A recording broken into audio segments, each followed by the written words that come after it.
مکہ مکرمہ اس زمانے میں عرب کا سب سے اہم شہر تھا۔ قریش تجارت کے بڑے قافلے شام اور یمن تک بھیجتے اور خوب دولت کماتے۔ ان کی معیشت مضبوط تھی اور وہ اپنے مال پر بہت فخر کرتے، مگر اس خوشحالی نے ان کے دل سخت کر دیے۔ جب نبی اکرم صلی اللہ علیہ وآلہ وسلم نے انہیں اللہ کی عبادت اور توحید کی دعوت دی تو انہوں نے انکار کیا اور مذاق اڑایا۔ وہ کہتے، ہمارے آباء و اجداد نے ہمیں بتوں کی پرستش کی ہے، یہ ایک نئی بات ہے، ہم اسے کیسے مان لیں؟ قریش کے سرداروں نے خاص طور پر دشمنی اختیار کی اور کمزور مسلمانوں کو ستانا شروع کر دیا۔ غلاموں کو مارا پیٹا جاتا، عورتوں کو تکلیف دی جاتی اور ایمان لانے والوں پر پابندیاں لگائی جاتی۔ اس سب کے باوجود نبی صلی اللہ علیہ وآلہ وسلم صبر کرتے اور اپنے رب سے مدد مانگتے، لیکن قریش اپنی سرکشی پر قائم رہے۔ قریش کا ظلم بڑھتا ہی گیا۔ حضرت بلال رضی اللہ عنہ کو دکھتی ریت پر لٹایا جاتا، حضرت خباب رضی اللہ عنہ کو آگ پر تپایا جاتا اور حضرت یاسر رضی اللہ عنہ و سمیہ کو اذیت دے کر شہید کر دیا گیا۔ نبی صلی اللہ علیہ وآلہ وسلم یہ سب دیکھ کر اپنی امت کے لیے روتے اور اللہ کے حضور دعا کرتے۔ بالآخر آپ صلی اللہ علیہ وآلہ وسلم نے فرمایا، اے اللہ ان پر ایسا قحط نازل کر جیسے یوسف علیہ السلام کے زمانے میں آیا تھا۔ یہ دعا قبول ہوئی اور مکہ پر ایک شدید قحط نازل ہو گیا۔ بارش رک گئی، کھیتیاں خشک ہو گئیں اور زمین بنجر ہو گئی۔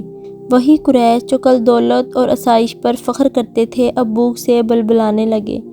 ان کے بچے روتے، عورتیں چیختیں اور مرد آسمان کی طرف دیکھتے، مگر بارش کا ایک قطرہ بھی نہ برستا۔ یہ عذاب ان کے ظلم و سرکشی کا جواب تھا۔ شروع میں قریش نے قحط کو ہلکا لیا، وہ سمجھتے تھے یہ وقتی معاملہ ہے، لیکن دن گزرتے گئے اور بھوک نے ان کی کمر توڑ دی۔ مکہ کی گلیوں میں فاقہ زدہ لوگ نظر آنے لگے۔ عورتیں بچوں کو دودھ نہ دے سکیں، مردوں کے چہرے بھوک سے سیاہ اور کمزور ہو گئے۔ لوگ درختوں کے پتے توڑ کر کھاتے اور مردہ جانوروں کی کھالیں ابال کر گزارا کرتے۔ بعض تو بھوک کے باعث مرنے لگے۔ ان کے غرور اور تکبر کی حقیقت کھل گئی۔ وہی قریش جو مسلمانوں پر ظلم کرتے تھے اب خود بھوک سے بے حال تھے، لیکن ان کے سردار پھر بھی اپنی ضد پر قائم تھے۔ وہ کہتے یہ صرف ایک اتفاق ہے، ان کا محمد صلی اللہ علیہ وآلہ وسلم کی دعا سے کوئی تعلق نہیں۔ ان کے دل جانتے تھے کہ عام قحط نہیں، لیکن غرور نے ماننے نہ دیا۔ جب بھوک ناقابل برداشت ہو گئی تو کچھ سردار مجبور ہو کر نبی صلی اللہ علیہ وآلہ وسلم کے پاس آئے۔ انہوں نے کہا، اے محمد اپنے رب سے دعا کرو کہ یہ قحط ختم ہو جائے، ہم وعدہ کرتے ہیں کہ اگر بارش ہو گئی تو ہم تمہاری بات سنیں گے۔ نبی صلی اللہ علیہ وآلہ وسلم کا دل رحمت سے بھرا ہوا تھا۔ آپ نے ان کے لیے دعا کی اور اللہ نے بارش برسا دی۔ زمین سرسبز ہو گئی اور لوگوں کو سکون نصیب ہوا، لیکن جیسے ہی حالات بہتر ہوئے وہ پھر اپنی پرانی روش پر لوٹ آئے۔ انہوں نے مسلمانوں پر ظلم دوبارہ شروع کر دیا اور نبی صلی اللہ علیہ وآلہ وسلم کی دعوت کو جھٹلایا۔ یہ ان کی سب سے بڑی بدبختی تھی کہ عذاب دیکھنے کے باوجود بھی وہ عبرت حاصل نہ کر سکے۔ ان کے رویے نے ظاہر کر دیا کہ ان کا مقصد ایمان نہیں بلکہ وقتی فائدہ حاصل کرنا تھا۔ قریش کی یہ ہٹ درمی اللہ کو پسند نہ آئی۔ قرآن میں ان کے بارے میں ارشاد ہوا ہے، یعنی انتظار کرو اس دن کا جب آسمان کھلے دھوئیں کے ساتھ آئے گا۔ یہ دھواں اسی قحط کی طرف اشارہ تھا۔ بھوک کی شدت سے ان کی آنکھوں کے آگے اندھیرا چھا جاتا اور انہیں آسمان پر دھوئیں کی طرح نظر آتا۔ وہ چیختے اور کہتے، اے اللہ یہ عذاب ہم سے دور کر دے، ہم ایمان لے آئیں گے۔ لیکن جب عذاب کم ہوا تو پھر اپنے وعدے سے مکر گئے۔ یہ بار بار کی بدعہدی ان کی بدبختی کی علامت بن گئی۔ ان کا دل پتھر کی طرح سخت ہو گیا اور ان پر اللہ کی پکڑ مزید شدید ہو گئی۔ یہ قحط دراصل ان کے لیے ایک تنبیہ تھی۔ اللہ نے چاہا کہ وہ اپنے غرور کو چھوڑ کر عاجزی اختیار کریں، لیکن انہوں نے ہر موقع ضائع کیا۔ وہ دل سے کبھی ایمان نہیں لائے، بلکہ مشکل کے وقت صرف وقتی سہارا تلاش کرتے۔ اللہ تعالیٰ نے ان پر کئی بار مہربانی کی، لیکن وہ اپنی روش سے باز نہ آئے۔ نبی صلی اللہ علیہ وآلہ وسلم کو ان پر بہت افسوس ہوتا، کیونکہ آپ صلی اللہ علیہ وآلہ وسلم رحمت للعالمین تھے۔ آپ چاہتے تھے کہ وہ ایمان لے آئیں اور جہنم سے بچ جائیں، لیکن جب انہوں نے بار بار انکار کیا تو اللہ نے ان کے دلوں پر مہر لگا دی۔ اب ان کے لیے دنیا میں ذلت اور آخرت میں سخت عذاب مقدر تھا۔ قریش کا یہ رویہ مسلمانوں کے لیے بھی آزمائش تھا۔ کمزور مسلمان قحط کی وجہ سے دہری مشکل میں تھے، ایک طرف کفار کا ظلم، دوسری طرف بھوک، لیکن انہوں نے صبر کیا اور اللہ پر بھروسہ رکھا۔ ان کے ایمان کو دیکھ کر نبی صلی اللہ علیہ وآلہ وسلم کی آنکھوں سے آنسو بہتے۔ وہ کہتے، صبر کرو، اللہ کی مدد قریب ہے۔ اور وہ واقعی اللہ نے ایمان والوں کو اس قحط میں بھی محفوظ رکھا۔ وہ قریش جو بھوک سے تڑپتے تھے، مومن اللہ کی یاد سے سکون پاتے تھے۔ یہ فرق سب کے سامنے عیاں ہو گیا کہ اللہ اپنے بندوں کو کبھی تنہا نہیں چھوڑتا۔ اس قحط نے قریش کی ساکھ کو بھی ہلا دیا۔ عرب کے دوسرے قبیلے دیکھتے کہ قریش کس حال میں ہے، وہ سوچتے کہ یہ وہی لوگ ہیں جو خانہ کعبہ کے مطلوی ہیں، لیکن ان کی حالت بیکاریوں جیسی ہو گئی ہے۔ ان سے ان کی عزت خاک میں مل گئی۔ وہ جانتے تھے کہ سب محمد صلی اللہ علیہ وآلہ وسلم کی دعا کا اثر ہے۔ کئی لوگ حقیقت کو سمجھ گئے اور اسلام میں داخل ہونے لگے، لیکن بڑے سردار ابو جہل، ابو سفیان اور عتبہ جیسے لوگ پھر بھی ضد پر قائم رہے۔ وہ اپنے گھمنڈ کی وجہ سے حق کو نہ مان سکے۔ یہ ان کے زوال کی شروعات تھی، جو بعد میں بدر اور دیگر غزوات میں کھل کر ظاہر ہوئی۔ جب قریش کی ضد حد سے بڑھ گئی تو اللہ تعالیٰ نے ان کے لیے دنیا میں مزید ذلت کے دروازے کھول دیے۔ بدر کا میدان ان پر ایک اور عذاب کی صورت میں تھا، جہاں ان کے بڑے سردار مار دیے گئے، لیکن قحط کا عذاب ان کے غرور کو توڑنے کے لیے پہلا قدم تھا۔ قرآن میں ان کے بارے میں فرمایا گیا ہے، ہم نے انہیں چھوٹے عذاب میں پکڑا تھا تاکہ وہ رجوع کریں، مگر وہ نہ مانے۔ یہ آیت ان کی ہٹ درمی کو ظاہر کرتی ہے۔ ان کے لیے یہ قحط عبرت کی نشانی تھی، لیکن وہ عبرت لینے کی بجائے اپنی پرانی روش پر ڈٹے رہے۔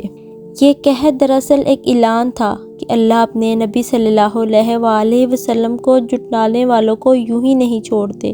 مکہ کے لوگ سمجھ گئے کہ یہ عام آزمائش نہیں بلکہ اللہ کی طرف سے ایک وارننگ ہے، لیکن جو لوگ ہدایت چاہتے تھے انہوں نے اسے نشان عبرت سمجھا اور اسلام کی طرف متوجہ ہوئے۔ وہ جان گئے کہ محمد صلی اللہ علیہ وآلہ وسلم اللہ کے سچے رسول ہیں، لیکن جو لوگ عناد میں ڈوبے رہے ان کے لیے یہ قحط آخرت کے بڑے عذاب کی جھلک بن گیا۔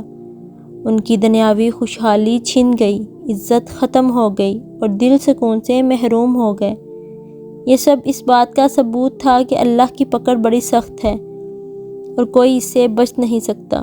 مسلمان اس دوران صبر اور استقامت کے ساتھ اپنی دعوت جاری رکھتے۔ وہ جانتے تھے کہ اللہ کی مدد ضرور آئے گی۔ ان کے لیے یہ ایک آزمائش تھی، لیکن ایمان ان کے لیے ڈھال بن گیا۔ وہ کہتے، ہم تو اللہ کے ہیں اور اللہ ہی کی طرف لوٹنے والے ہیں۔ ان کی یہ کیفیت دیکھ کر کئی لوگ متاثر ہوئے اور اسلام کی طرف آئے۔ یہ قحط مکہ کے ماحول میں ایک تقسیم لے آیا۔ ایک طرف وہ تھے جو ضد پر ڈٹے رہے اور دوسری طرف وہ جن کے دل نرم پڑ گئے۔ یوں یہ عذاب کئی دلوں کے لیے ہدایت کا سبب بھی بنا۔ نبی صلی اللہ علیہ وآلہ وسلم نے ہمیشہ یہ چاہا کہ قریش ہدایت پائے۔ آپ صلی اللہ علیہ وآلہ وسلم ان کے لیے بد دعا نہیں کرتے تھے بلکہ دعا کرتے تھے کہ اللہ انہیں راہ راست پر لے آئے۔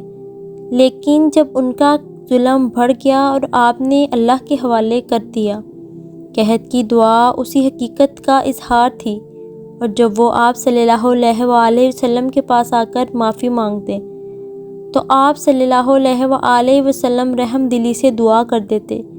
یہ آپ صلی اللہ علیہ وآلہ وسلم کی رحمت تھی کہ دشمنوں کے لیے بھی خیر چاہتے اور ان کے دل ایسے سخت تھے کہ بار بار موقع ملنے کے باوجود نہ بدلے۔ یہی ان کی ہلاکت کا سبب بنا۔ قحط کے دوران قریش کی کیفیت بہت عبرتناک تھی۔ وہ اپنے گھروں میں فاقہ کشی کرتے، بچے بھوک سے تڑپتے اور عورتیں روتی تھیں۔ لوگ اپنے ہاتھ آسمان کی طرف اٹھاتے لیکن ان کے بت کوئی جواب نہ دیتے۔ یہ منظر دیکھ کر بھی اگر وہ نہ سمجھے تو اس سے بڑھ کر ان کی بدبختی کیا ہو سکتی ہے۔ اللہ نے انہیں وقت دیا تاکہ وہ پلٹ آئیں، لیکن وہ اندھے اور بہرے بن گئے۔ یہ دنیاوی عذاب ان کے لیے آخرت کے عذاب کی جھلک تھی۔ قرآن میں فرمایا گیا کہ دنیا چھوٹا عذاب اس لیے دیا جاتا ہے تاکہ لوگ رجوع کریں، لیکن قریش نے اس موقع کو ضائع کر دیا۔ اس واقعے کے بعد قریش کے سرداروں نے طے کیا کہ وہ اسلام کو ختم کرنے کے لیے مزید سخت اقدامات کریں گے۔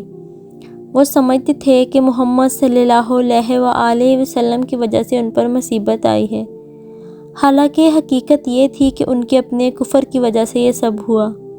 وہ اپنی ضد پر ڈٹے رہے اور یہ ضد بعد میں بدر کے میدان میں ان کی شکست کا سبب بنی۔ اس طرح قحط ان کے لیے ایک تنبیہ بھی تھا اور ایک پیش خیمہ بھی، تاکہ دنیا دیکھ لے کہ اللہ اپنے رسول کو جھٹلانے والوں کو ذلیل کرتا ہے۔ اس پورے واقعے سے ایک بڑی حقیقت سامنے آتی ہے، دنیا کی دولت اور طاقت ہمیشہ کے لیے نہیں ہے۔ قریش کے پاس مال بھی تھا، عزت بھی تھی اور تجارت بھی، لیکن جب اللہ کی پکڑ آئی تو سب چھن گیا۔ ان کے محلات ویران ہو گئے، ان کے گھر بھوک سے بھر گئے اور ان کی عزت خاک میں مل گئی۔ یہ سبق آج کے انسان کے لیے بھی ہے کہ اللہ کے بغیر کوئی سہارا نہیں، جو بھی اس کے حکم سے انکار کرے گا وہ ذلیل ہوگا اور جو اس کے سامنے جھک جائے گا وہ محفوظ رہے گا۔